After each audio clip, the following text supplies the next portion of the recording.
Hello and welcome back to another episode of the Out of Bounds Podcast, episode 54. Today we are going to be going over the Super Bowl, who will win, what will be the key players in this matchup, and what bets should you make going into the Super Bowl. And do you want to start it off, Matt, or should I? Where should I start? Who wins? Just do that for right now. Who wins? Yeah. Seriously. Like, who do you think I'm going to pick? The Philadelphia Eagles are winning the Super Bowl this year. And Let's next year. go. And the year after that. Okay, let's not get a little too carried away. Bring it on! Well, here's the thing with why I'd be a little hesitant to call ourselves the new dynasty, although I feel pretty I am not confident saying that. we could become a dynasty for a couple of reasons here. One, Uh-uh. we got AJ Brown, Hassan Reddick locked up here for a bit. And if you want to go in depth, Lane Johnson, Dallas Goedert, and Avante Maddox. And Jordan Davis, we just drafted. Dog. Yeah. However, we do have to sign Jalen Hurts this offseason. He's going to be asking for a lot of money, which means we might have to let some notable players go. I'm thinking that will include CJ Gardner Johnson, uh, Bradbury, and Cox, definitely. Maybe Graham and Kelsey. But I think we still have some good foundations in place because we do need Jalen. I could see the Eagles going away with Miles as well, although I think that this offseason the Eagles will re-sign Miles Sanders to a deal. It all depends on how much money Miles will be requesting. And with all that being said, I am going to go with the Philadelphia Eagles to win the Super Bowl against the Kansas City Chiefs. No one's given us a chance, and it's just downright despicable. Chris Sims should not be on the air. The stuff he's been saying about Jalen Hurts is just so inaccurate. He's like, oh, you could put any quarterback in there and they'll easily do just as well as Jalen Hurts. That is not the case at all whatsoever. I could go on a rant for the next 60 minutes talking about how much I hate Chris Sims. I used to watch your videos on NBC Sports, Chris, back when I was in high school. Well, guess what? I think you're an idiot now. Oh my gosh, this guy literally has no idea what he is talking about, and it just drives me insane. Talking about key players, you gotta bring up number one, Hassan Reddick. He's going up against Wiley. I forget that offensive lineman's first name. However, Wiley has led up 9 sacks this year, going against Hassan Reddick, who was the huge game changer in the game against the San Francisco 49ers. Hassan Reddick had a strip sack fumble. He was just like, if you watch the game, which most of you already have, he was unstoppable that game, and there really isn't anything that the 49ers could have done. It was so stupid of them to put a tight end to block him. Like, what did you think was going to happen? And then 49ers fans are crying like, oh, our quarterbacks got injured. Our number one and our number two. It's like, yeah, because you were dumbasses that put a tight end up against Hassan Reddick, who's been one of the leading pass rushers in the league this year. What did you think was going to happen? Oh my gosh, it's so stupid. I've never seen bigger crybabies in the NFL than this year's San Francisco 49ers fans and Dallas Cowboys fans. Although, let's be honest, Dallas Cowboys fans are crybabies every year. But this is the first year in which I think that they are actually going to be revolting against Dak Prescott. You know how Dallas Cowboy fans have always been praising him since he became the starter back in his rookie year? This is the first year that Dallas Cowboy fans have actually turned on Dak Prescott. And it's like, yeah, he's not a good quarterback. I don't know what you guys were thinking saying that he was for all this time. Anyway, so definitely Hassan Reddick will be a big game changer. I think obviously the on Kansas City Chiefs, Travis Kelsey is also the big game changer. If Travis Kelsey wasn't in this game, you can probably say the Eagles win by 14 or more points at the very least if Travis Kelce wasn't playing. Travis Kelce is Patrick Mahomes' number one target. He's great as in blocking just as well as he is catching. He can catch almost anything that's thrown in his facility. There's a reason why he's always the leading touchdown receiver for the Kansas City Chiefs. And yeah, so Travis Kelce, always a big game changer. On the defensive side, I think for the Chiefs, Chris Jones could definitely be a game changer, but he's going against a great Eagles offensive line. The whole Eagles offensive line are also game changers. If one of them goes out, I can see the Chiefs getting a few sacks on Jalen Hurts, but the entire offensive line from Landon Dickerson, Isaac Sumalo, Jordan Mailata, Jason Kelce, and Lane Johnson, those guys are unstoppable. There's a reason why every single one of them made the Pro Bowl as either Pro Bowlers or Pro Bowl alternates, because every single one of them is just insanely talented from top to bottom. And I really hope that Jason Kelce decides to return to play another year for the Eagles. However, I wouldn't be surprised if he decides to step down and retire. Here are the bets that I think all of you should look out for. And number one, I'm going to say, is Jalen Hurts anytime touchdown score. Listen, if you think the Eagles are going to be stopped at the 1 yard line at any point during this game, go ahead and place this bet right now. Because the Eagles QB sneak always works. There's a reason why it's called the 92%. Because Jason Kelce and that entire Eagles offensive line have managed to make this work on almost every single third and fourth down in the league. And Jalen Hurts has had a rushing TD every single playoff game this season, from the Giants and to the 49ers game. He's had a rushing TD. Not to mention, there are people that have been placing bets that the Eagles are going to run the Philly special again in this Super Bowl. If that happens, Hurts receiving TD counts as an anytime Hurts TD touchdown. That ain't gonna happen. Look who decided to finally show up. You don't think anytime Jalen Hurts TD is going to happen? Receiving? Receiving or rushing? He'll probably rush for one, but I doubt he'll receive. That's what I said. Anytime Jalen Hurts TD score, if you were listening. Lastly, you want to talk about what my locks are? My locks in betting? Jerick McKinnon, under 20.5 rushing yards. Isaac Pacheco, under 48.5 rushing yards. Listen to this. Ready? I put the under on Jerick McKinnon in the Bengals matchup, obviously, because Jerick McKinnon is never going to get the ball to rush.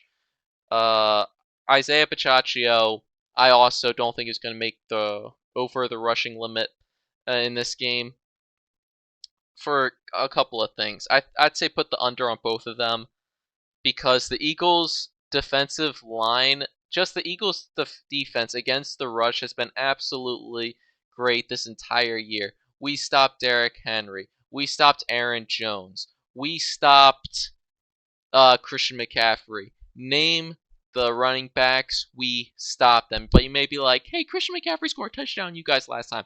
Yeah, however, that was a receiving touchdown. So we're talking about the rushing yards only. I'm not talking about Isaiah Pacheco always catching these checkdowns and then running off with whatever he does. Listen, take the under on both of these. I think it's a lock. I put these bets in. Do it.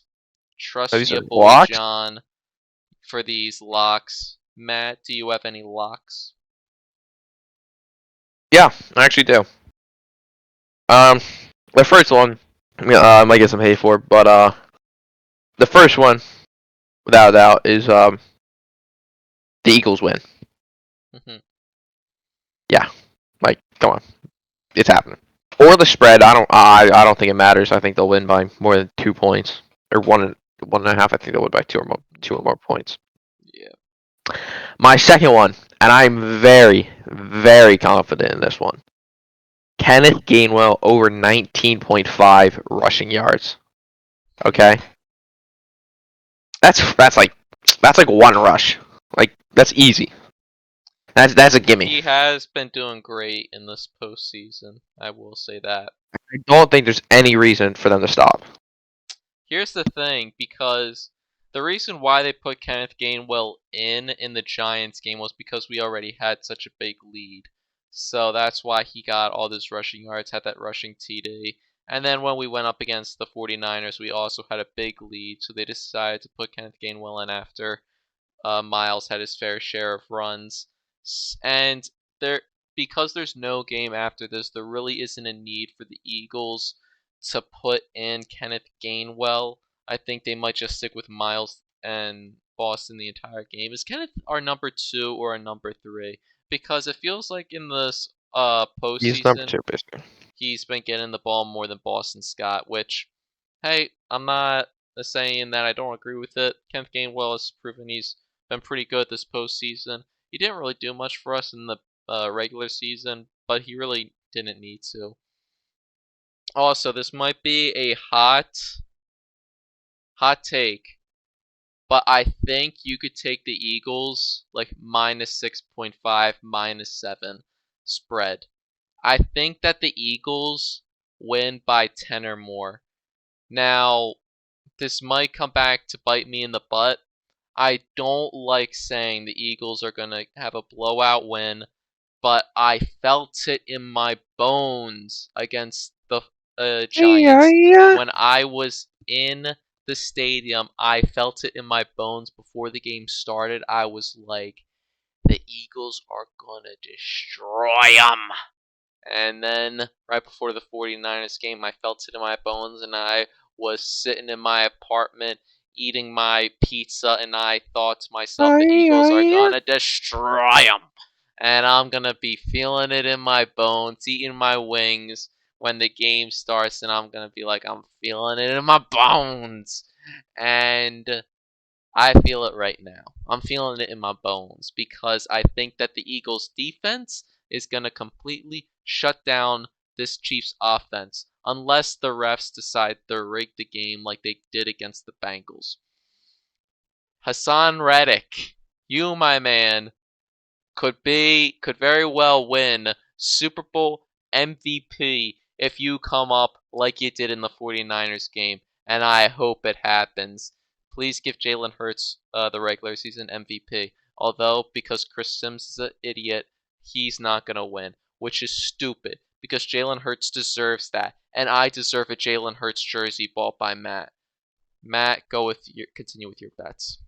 I think I listed Sims. mine. Does he do that? Yeah, he's actually one of the voters, believe it or not, which is absolutely stupid. Yeah, he was a trash quarterback and decides that he can pick who wins MVP, which is also stupid. I think it's so stupid how all these analysis put their bias into their voting. Like that Chicago MVP voter was like, I'm not going to vote for Aaron Rodgers because I think that he is too much of a diva, and because he says, I own you to my Chicago Bears, I can't support him. So I'm not going to pick Aaron Rodgers. And then Chris Sims is going to be like, I don't like Jalen Hurts because he proved me wrong countless times over. I don't so think I'm gonna Chris vote Sims for does. Mahomes. Chris Sims doesn't do the voting. That might be true. I just saw this on Twitter that he's one of the voters. He's not. Fact check your things. I'm gonna look this up. You continue talking. My another one of mine is over 13.5 points for the Eagles in the second half. I think if things are getting close, the Eagles are gonna put up points. They're gonna show up, and they're gonna show up big in the second half. Because I can see this being close in the first half. Kind of figuring the other team out, but then I think they just wham and they get them. They go out of them. Hassan Reddick comes up big. That entire defensive line definitely has like 4 sacks on Patrick Mahomes. Though I'm not as confident in that. But honestly, if you want the best bet, I would just put all the money Eagles money line or spread. I think that could happen.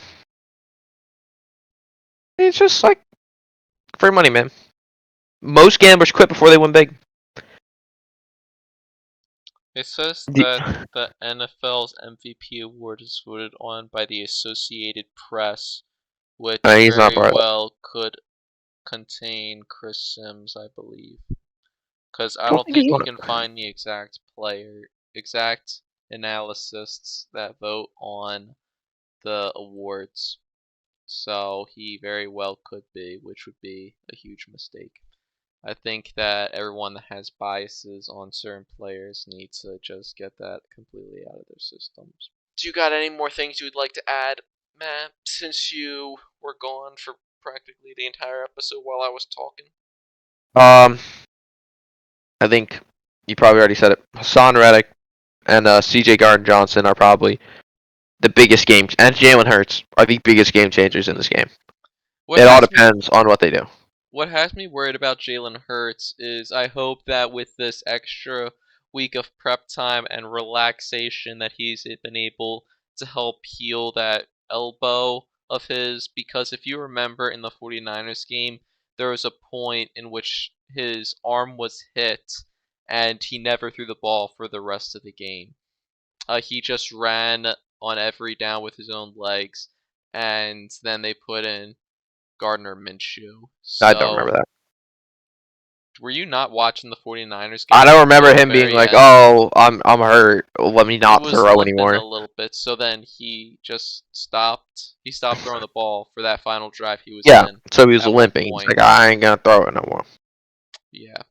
So, I just hope that he's 100%, and I hope the Eagles beat the Chiefs. Go Birds, go Birds, go Birds, Go Birds! go Come on! Birds. Alright, we'll see you guys at episode 55, whenever that is. Adios.